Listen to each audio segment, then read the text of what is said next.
I know Sister Helen 40 years later, who is an activist and much more savvy to the workings of the political system and the prison system, and much more attuned to the suffering of everybody involved, not just concentrating on... With the guards, too, and what they... The victims' families. Right. Everybody that it affects. So I have to separate a little bit from the Sister Helen I know and see today, and I have to go back to that moment where everything is discovery, everything is new, and the sense of being overwhelmed really takes her, as it did you. You fainted in the prison.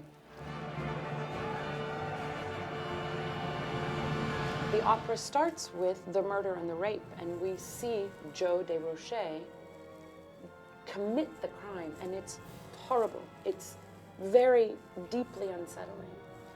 But it takes away that question of whether he did it or not. And we go right to the moral imperative. He's guilty. Now what do we do?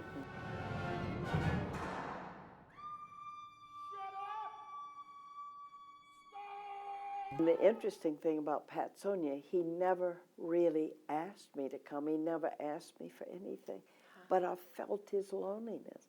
I felt his humanity, and that he was going to be killed, that he had murdered, and he was alone, and it drew me. Without his saying, come and see me, I knew I had to.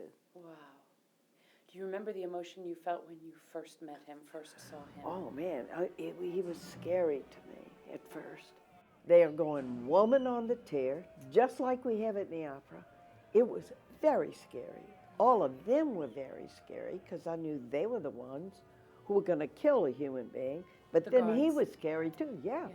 He was scary too. And so they locked me in a room, and they said, well, go get your man. The opera really captures it. Oh, it scared out of my mind. And when then they brought him, they locked him in a very small place, and I had this heavy steel grate, and I looked, and there he was, and he was smiling, and he said, you came. Thank you, Sister Helen. And it was that moment I went, he's a human being. And it never changed after that. Hello, Sister Helen. Dead Man Walking is a love story about the profound power of human connection and love to transform a heart. It's a call to be deeply alive in a way that we have not been before. I mean, it's what it did for me. It's what it does for people who experience it.